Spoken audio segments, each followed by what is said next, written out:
Hi, everyone, and welcome to another edition of Yacht Crew Vlogs right here on Yachting International Radio. My name is Rhea. I am your host, and I'm very pleased to welcome my next guest, whose name is Matthew Zimmerman, and he is the CEO of FarSounder. How are you? Good, Rhea. Thanks for having me on your podcast. I really appreciate it. I'm looking forward to this conversation today.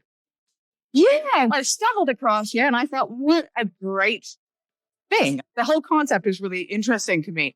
But before we get there, let's find out a little bit about Matthew. Tell us where you're from, a little bit about what your dreams and aspirations were as you grew up, and what got you into 3D forward-looking sonar. Sure. I live here in Rhode Island. That's the northeast of the United States. And we're called the Ocean State because we have the longest coastline per area, but we are the smallest state in the U.S. And pretty much everyone I know here has some sort of connection to the water. My connection started when I went to the University of Rhode Island and I studied ocean engineering along with the foreign languages, German and French. And I really started getting really interested in what I can do to enable things in the ocean. So I like to say that I'm not a scientist, but I make equipment that enables scientists to do their science. I'm not a yacht captain, but I make equipment that allow yacht captains to get their vessels to the places they're already going more safely, more efficiency, and with lower environmental impact. So I'm really proud to have been able to develop a technology that turned into a commercial product today at FarSounder that has lots of wide applications. In my downtime, when I'm not here at FarSounder, of course, I'm a husband and a father, and hobbies include playing music, scuba diving, traveling the world as much as I can. So I try to be a little bit well-rounded, but I certainly do focusing on a number of my hobbies. You founded FarSounder back in 2001. And one of the things that I do remember as a child growing up on rivers and oceans with my father having a company that did fishing charters. But sonar back then, or fish finders is what we called them, reminded me, and without dating myself, of a handheld game that was invented back in 1977, and it was called Blip. So for those of you that are about my age, you'll know what I mean. It was one of the first ever invented. It was called Blip. Just a tiny little dot going back and forth on the screen. Now that's what I remember from sonar, was literally watching the screen as my father was taking his expedition guests out and looking for those tiny little green dots and hoping that it was actually fish as opposed to just some foreign object floating way down the surface of the water. How much change have you seen since 2001, and how has your company grown and adapted since then? First of all, yes, FarSounder makes products that are based on sonar, and sonar is anything that uses a pressure wave to make a measurement. And there are lots of different sonars. You're talking about very simple down-looking echo sounder. Those are the most common sonars. Those are found on almost every vessel around the world. But at FarSounder, I like to think that we make magic wands. Our customers don't really care how they get the information. They want the information. And what we set out to do, even before founding FarSounder, was how do we let ships and boats and other vessels know what's in front of them before they get there? Because from my point of view, it seems like the most basic information you need to know is what's in front of you so you don't hit it. Of course, there are nautical charts that tell you what was there the last time someone bothered to look and document it. And unfortunately, only about 25% of the world's oceans have been mapped. And that's not even mapping at resolutions required for a nautical chart. And so many of the measurements on the charts we do have are really outdated. Captain Cook, he still has measurements from his voyages of exploration that are official data on nautical charts. And all those places that were surveyed really well, maybe with a rope and a lead line going down to measure the depth, using a sextant and a watch to estimate their location. Those are great measurements, but they might be off a little bit. And those are still included today. So there's something needed besides just charts. And that's where FarSounder came in. We decided to try to solve that problem. Some of our early motivation was here in southern New England, off the coast, is the home of the North Atlantic right whales. And today, the leading cause of death death for these great whales is ship strike. So we thought there must be a way to help see the whales so we don't hit them. Furthermore, off the coast here about 30 years ago almost was an oil spill, small by the standards of global oil spills, but big by our local impact. And that was caused by a barge that hit a rock, ripped a hole, spilled a bunch of oil. So we thought there must be a way to see the rocks and see the whales so we don't impact them. We're not talking about changing activities or keeping vessels from going to the places they're already going, but how can we enable them to do the things they're already doing more safely? And when I was at the University of Rhode Island, started working on this technology with some colleagues and a professor that he and I formed FarSounder in 2001 to commercialize that technology. And we've been shipping commercial products since 2005. Of course, today they're a lot more advanced than what they were back then. When we first went out with our early prototypes, we would point the sensor at something we thought would be an interesting picture, push the button, ping, transmit, record the data, come back to the office, and in only 2 hours, we could process a picture that if we looked really closely and spent a lot of time trying to figure out, we could kind of get some information out of it.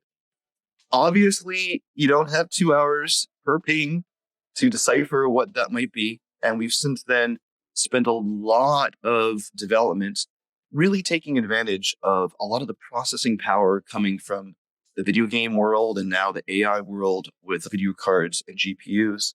Today, our products have real-time capabilities, and depending on the mode you're in, it might be 3 times a second updating the picture in front of the vessel. So lots of things have developed, but still that single beam downward-looking echo sounder that you're talking about, those exist today on every one of our customers' vessels. Wow. And one thing about this too, when we talk about safety, we know that on land, there's volcanoes, there's shifting tectonic plates. There's a lot of things that happen on land. And this happens in the sea as well. Definitely. So the same things that we would be seeing on land 100 years ago are far different today, which I imagine is the same when it comes to the ocean or any body of water. Now, if we're still relying on Captain Cook's records, there's an issue there. And not only that, we have a lot more debris in our oceans now than we ever did before. We've got the amount of shipping containers that are vessels that are literally traveling the world today and shipping containers fall off. Those things are dangerous to any vessel. Shipping containers, whales, even shipwrecks. There are shipwrecks that are being discovered in relatively major channels that were missed. Historically, when these charts were being made, the survey vessels were not measuring every single point continuously. They were taking one measurement here, moving along, taking one measurement here, moving along, taking one measurement there, and assuming that if the trend matched, there was nothing in between. But we know that's not always the case. There's coral heads that were missing. There's debris. Think about after the earthquake in Haiti or the tsunami in Japan, there was a lot of international aid available very quickly by vessel offshore. The bottlenecks was how to get that landed onto the shoreline, because even these areas that had formerly well-charted harbors and entrances, you had no idea it was there. After Hurricane Katrina, we had oil rig service companies saying, hey, we need a sonar because we're bringing out the new oil rig and we don't know where the old one went. We don't want to slam into it while we're bringing out new equipment. That's unimaginable that something as big as an oil rig, we've lost it and we don't know where it went. So there is stuff everywhere. Transient objects like ice, shipping containers, whales, changing things, but less transient, like post-disaster. And of course, things that were charted to make a nice shape, but positioned in the wrong place due to the technology at that time. And nowadays, we're taking a look at other things that are far more dangerous. Those things you guys can catch as it happens, correct? Exactly. We are working with more and more USVs, these uncrewed surface vessels that you're talking about. Recently, we've been installing our Argos 350 on a number of different mid-size USVs that are about 14 meters in length. But we've also been installed on these much larger vessels that are about 50 meters in length. And our equipment is used for not only standard navigation, making sure they're following the safety as they're following the coal rigs, but also as the vessel technology matures for these USVs, they're moving outside of the standard shipping channel. So it's not just talking about how do I take a container ship and automate it. So instead of having 12 bridge crew, we have 2 bridge crew, and it's mostly run by robots. It's also talking about new applications and new missions, whether it's military or scientific or recreational. When you look at a chart in a lot of these off the beaten track exclusive locations that yachts like to travel to, many times the main shipping routes are fairly well known and fairly well chartered because that's what the commercial industry cares about. But when the guests say, hey, let's go have lunch off in that harbor over there, or that's a beautiful beach, let's go bring the dinghy out there, the tender out there, we're going to go enjoy lunch there. They don't know what's off the beaten track outside of that channel. And when you have unmanned vessels going to these areas, that's even less situational awareness that you had before. You don't have the crew's eyes above the water. And so radar is great, cameras are great, AIS and GPS are great, but they don't tell you anything about below the water. And that's really where sonar fits in nicely. And you were speaking about scientific. Now you participate in some global initiatives as well. Tell us about that. The most well-known global initiative for mapping the world's oceans is Seabed 2030. That is a program that has been endorsed by the UN and supported by the IHO with the goal of mapping the world's oceans by 2030. Their highest resolution goal is 100-meter resolution. So that's one depth measurement to cover an entire 100-meter by 100-meter area.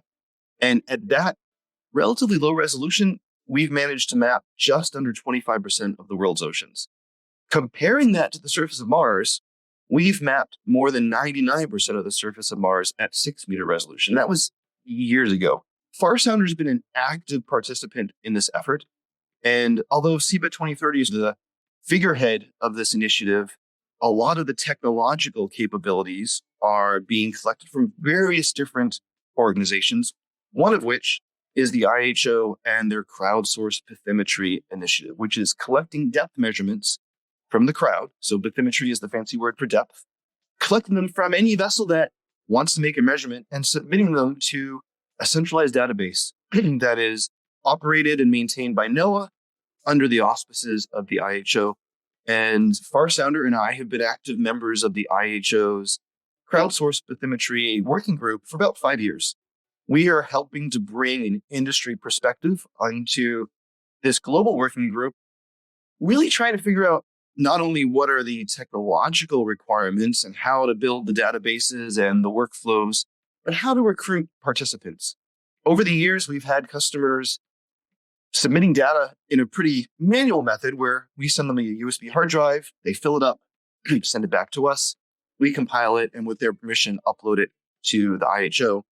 But more recently, we've launched a new capability, which is FarSounder's fleet sharing program, which allows FarSounder customers that want to participate to not only have the real-time capabilities of the forward-looking sonar, plus the map they build of everywhere they've been, but now share that map anonymously across the FarSounder fleet so they get everybody else's map, and also make anonymous contributions to the IHO and Seabed 2030 on their behalf without them having to do any extra work or setup.